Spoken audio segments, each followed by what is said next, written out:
광주를 끊임없이 피해자 신분에 머무르게 만들며 오랜 시간 권력을 유지해온 지역구 의원들과 그들을 선출해온 지역민들 그 모두와 싸워온 이 그의 투쟁은 사실은 호남을 향한 호남인의 절박한 애정이었을 것입니다.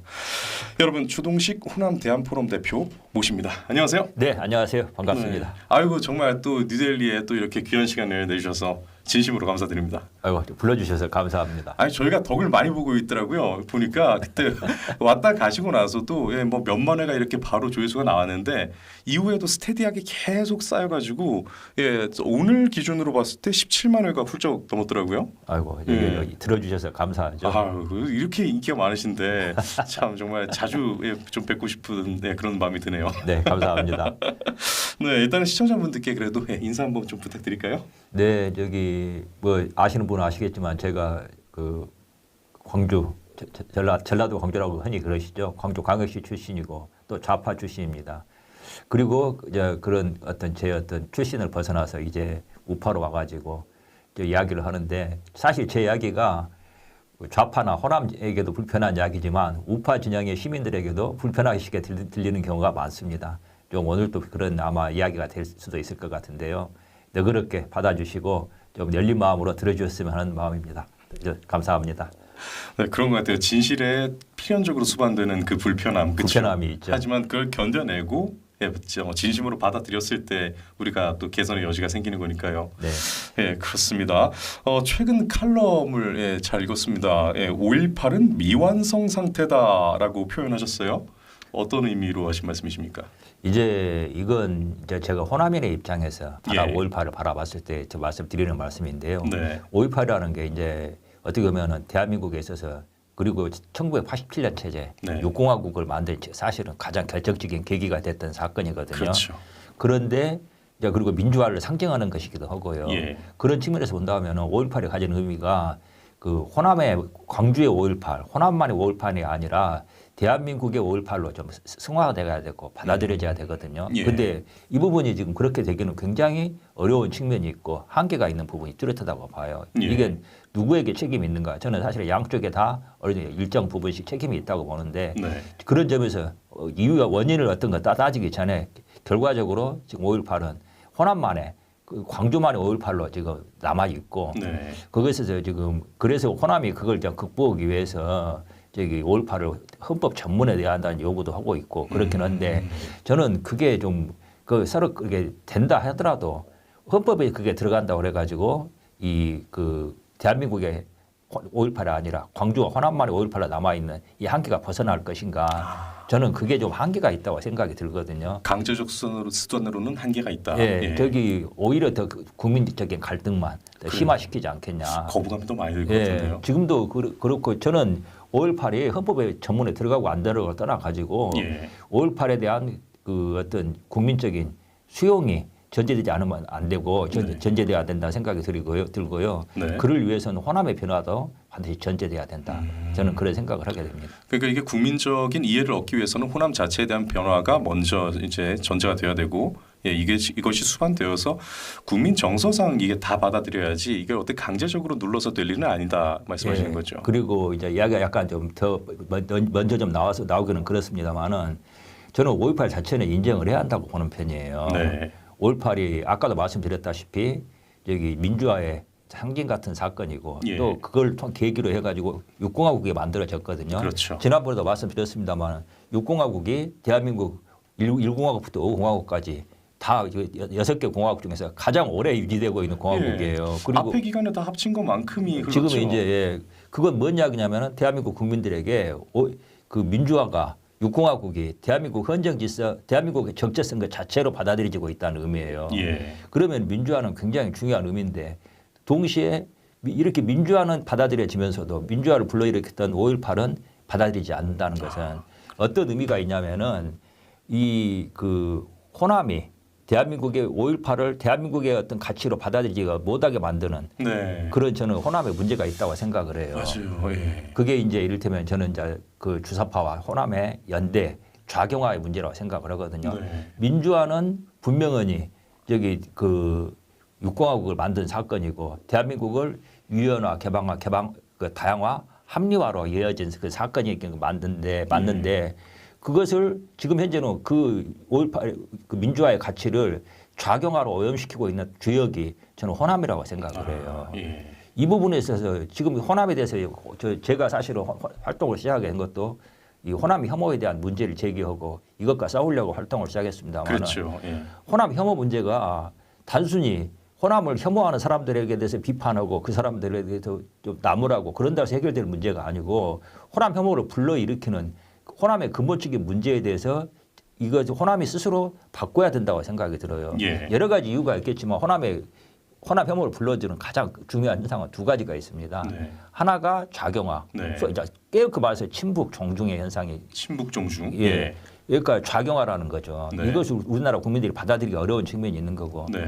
또 하나가 어떤 게 있냐면은 그 전근대화. 전근대, 그렇죠. 전근대의 문제가 있어요. 호남이 여기 좌경화에 이제 연결이 되기는 하는데 전근대적인 가치를 숭상하고 좋아하는 그런 측면이 좀 있어요.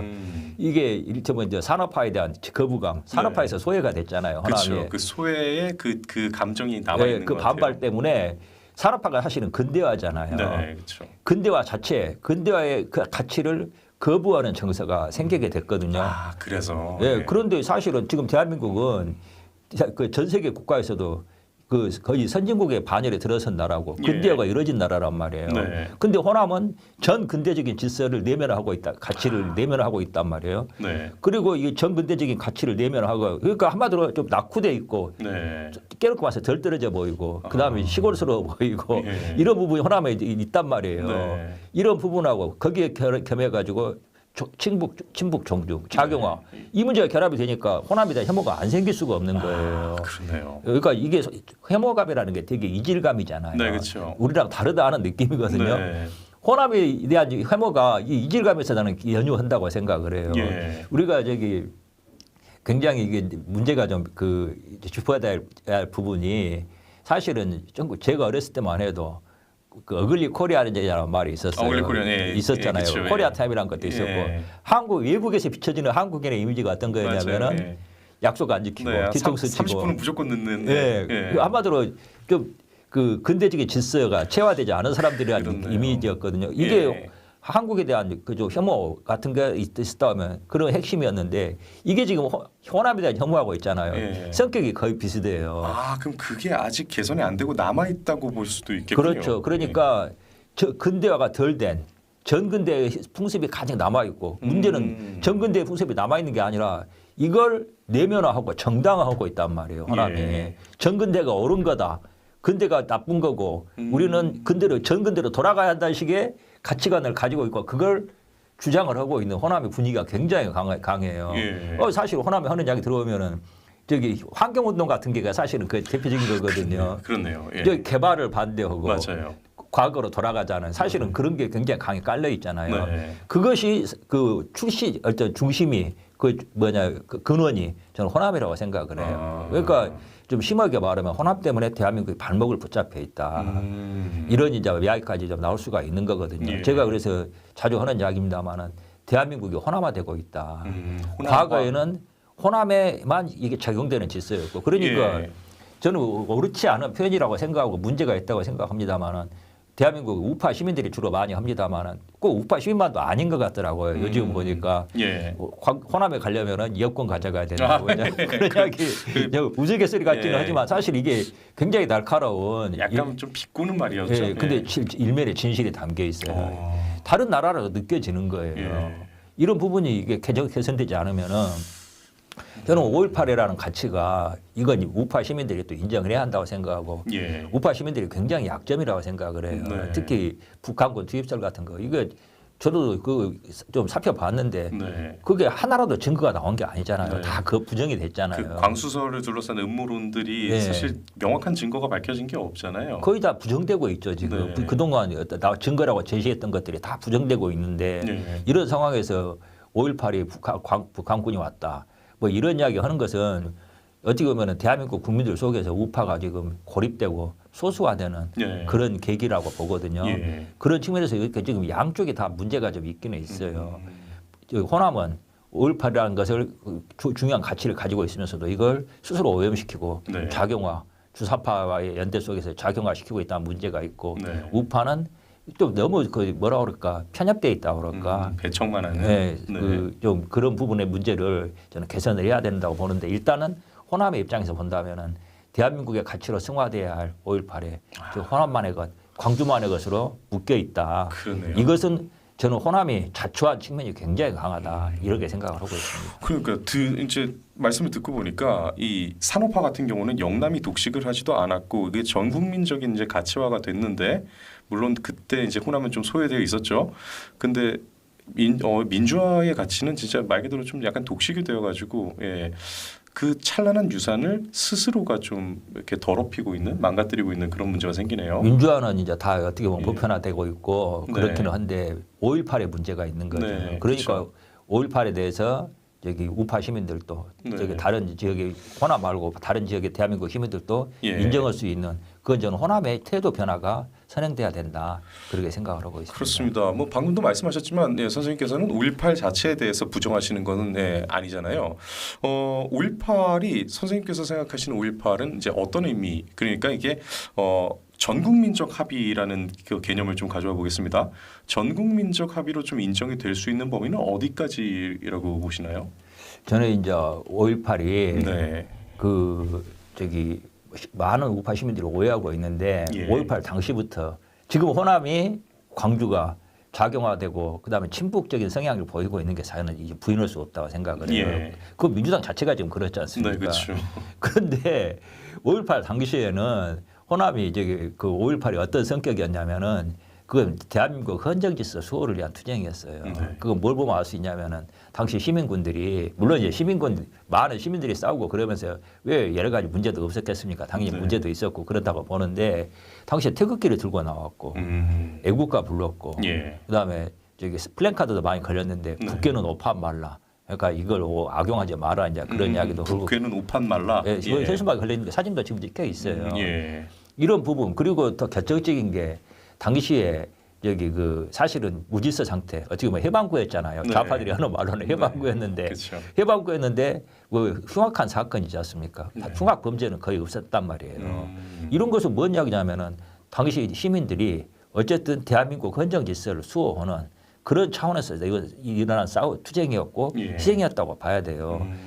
그러니까 당시에 또 광주 시민들이 굉장히 기대를 걸었던 게 미군 항공모함이 우리를 구하러 올 것이다. 아, 오히려 미국의 도움을 받을 것이다. 그러니까 미국이 예. 도와줄 거다. 예. 그러니까 이제 그런 기대를 굉장히 걸었었거든요. 이쪽이 네. 이제 유언비어했는데 그런 기대감이 있었다는 거죠. 사실은 그런 기대감이 무너졌던 게 광주가 나중에 이제 좌경으로 기울어지게 그 이유도 하나 됐다고 봅니다만은 그래요. 예.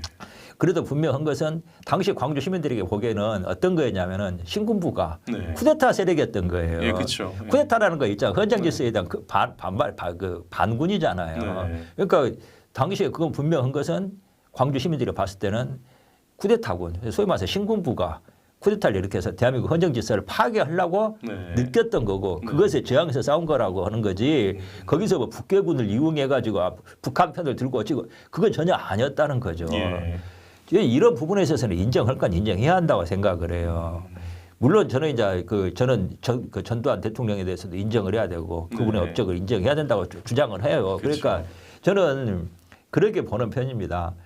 당시에 신군부도 저기 포스트 박정희 체제, 네. 박정희 시스템이 사실은 유지가 되기 어려우니까 박정희 대통령이 돌아가신 거 아닙니까? 그렇죠. 예. 여러 가지 이유가 있었어요. 저기 뭐 당시에 가장 결정적인 건 당시에 국군을 걸고 시도했던 중화학공업이 있지 않습니까? 네. 그게 이 목표는 좋았는데 당시에 대한민국의 국력이나 모든 인프라에서 그걸 정상적으로 수행하기는 어려운 조건이었어요. 예. 예. 그러니까 중화학공업이 그 산업화가 문제가 일으켜가지고 사실은 거기서 박정희 대통령이 여기까지 처절하게 싸우다 쓰러지신 거죠. 쓰러지신 건데 중요한 것은 박정희 시스템으로는 더 이상 유지가 되기 어렵다는 거였어요. 네. 그러니까 포스트 박정희 시스템을 만들어내는 게 당시에 1980년에 좌우 떠나가서 공통적인 목표였단 말이에요. 그렇죠. 예, 맞습니다. 그러니까 전두환 대통령이나 중심으로 한 신군부는 가장 의식했던 게 최소한 피해를 줄이면서 네. 그다음 부작용을 줄이면서 과급적 빨리 안정적으로 다음 체제로 넘어가는 게 목표였고 네. 그 대목은 사실은 광주 시민을 비롯한 좌파 진영도 비슷했다고 생각을 해요. 민주화 진영도. 네. 다음 체제로 넘어가자. 근데 이제 문제의식은 목표는 비슷했는데 방향성, 방법이 틀렸던 거죠. 그렇죠.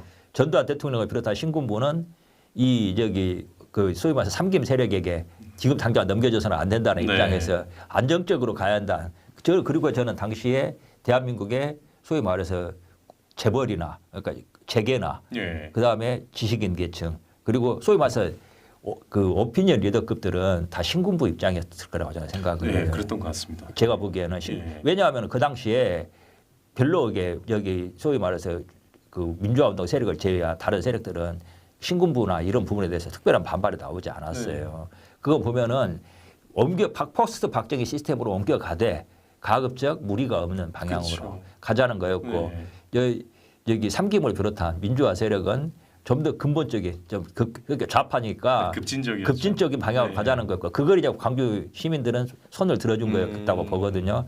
이 방향에서 지향하는 바는 비슷했는데 방법론에서 충돌이 생겨가지고 이게 비극으로 이어졌다고 생각을 하거든요. 그래서 저는 이 부분을 다 인정을 할 필요가 있다. 근데 지금 서로 간에 자신들이 뭐 옳다고 지금 이야기를 하면서 이게 합의가 안 되고 있는 부분이 있거든요. 이런 부분들 좀 이야기를 해야 한다고 생각이 듭니다. 양측이 이제 서로 간에 어느 정도 인정할 부분에 인정하면서 이렇게 만들어지는 그 공통된 합의의 영역이 바로 이 전국민적 합의를 얻을 수 있는. 저는 이제 전에도 말씀드렸습니다만 민주화라는 게 그 유연화, 개방화, 다양화, 합리화에 집약되어 있는 거라고 말씀드렸잖아요. 근데 말씀드리고 싶은 것은 이 민주화라고 이렇게 상징하고 있는 가치들, 유연화, 개방화, 다양화, 합리화 이게 있지 않습니까? 반대되는 개념이 뭐냐면 권위주의예요. 그렇지 않겠습니까? 맞네요. 권위주의에서는 이런 가치들이 자라나기 어려워요. 그렇죠. 저는 박정희 대통령 그리고 그 뒤에 전두환 대통령까지 전두환 대통령은 약간 성격이 다릅니다만 박정희 대통령이 추진하셨던 것은 한마디로 다른 말 못 나오게 만들고 하나의 목표를 위해서 대한민국의 모든 자원을 역량을 집약해가지고 뚫고 돌관 작업이라고 그러잖아요. 돌파에 나가 돌관 작업 해내는데 다른 이야기가 나올 필요도 없고 나오면 안 되는 거거든요. 사실은 그 일을 하기 위해서 군부가 필요했던 거예요. 군부는 이런 단일한 목적을 위해서 돌파해내는데 다른 소리 나오는데 강적 무력으로 진압할 수도 있어야 되고 삑소리 못하게 만들어야 되고 동시에 북의 위협, 안보 위협도 막아야 되고 이런 모든 걸 할 수 있는 그리고 이걸 할 수 있는 근대화된 교육을 받고 또 조직화된 역량을 가지고 있고 이런 모든 요건을 갖춘 세력이 군부 세력이었어요. 그렇죠. 당시로선 최적이었죠. 그러니까 군부를 동원할 수밖에 없었던 게 있고 그 역할을 역사적인 과제를 박정희 대통령은 충분히 해내셨고 근데 동시에 우리가 인정해야 될 거 우파들이 그걸 잘 이해를 못해요. 우파들이 박정희 대통령이 옳았다는 것은 다 인정을 해야 되는데 근데 그래서 지금 당장 박정희 대통령 시스템 같은 시스템으로 가면 대한민국은 망합니다. 당장 우파들보다가 당장 못 견디겠다고 들고 나올 거예요. 근데 그걸 이해를 못해요. 그 차이를. 그러니까 박정희 대통령 그리고 전두환 대통령도 입적은 인정하지만 그 시스템으로 가지는 못한다. 그러니까 유연화, 개방화, 다양화, 합리화. 이 체제는 권위주의와는 수용이 이게 서로 용납이 안 되는 거다. 그 인류의 역사를 자유의 확대 과정이라고 이야기를 하거든요. 그러니까 유연화, 개방화, 다양화, 합리화 이게 민주화라는 요구로 집약돼 있으면 이건 수용을 해야 된다는 겁니다.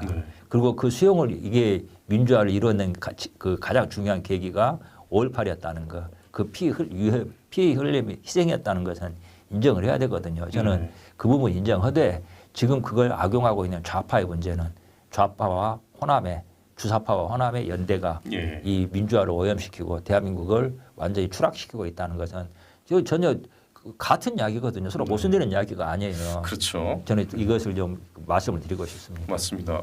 그래서 지금 이제 5.18 같은 경우는 광주에서 굉장히 성역화되어 있잖아요. 이게 이제 이 전국적인 이제 성역화로 이제 번지고 있는 상황인데 일반에 혹시 잘 알려지지 않은 부분들을 좀 소개해 주실 게 있을까요? 광주가 어떤 식으로 성역화를 하고 있는 건지.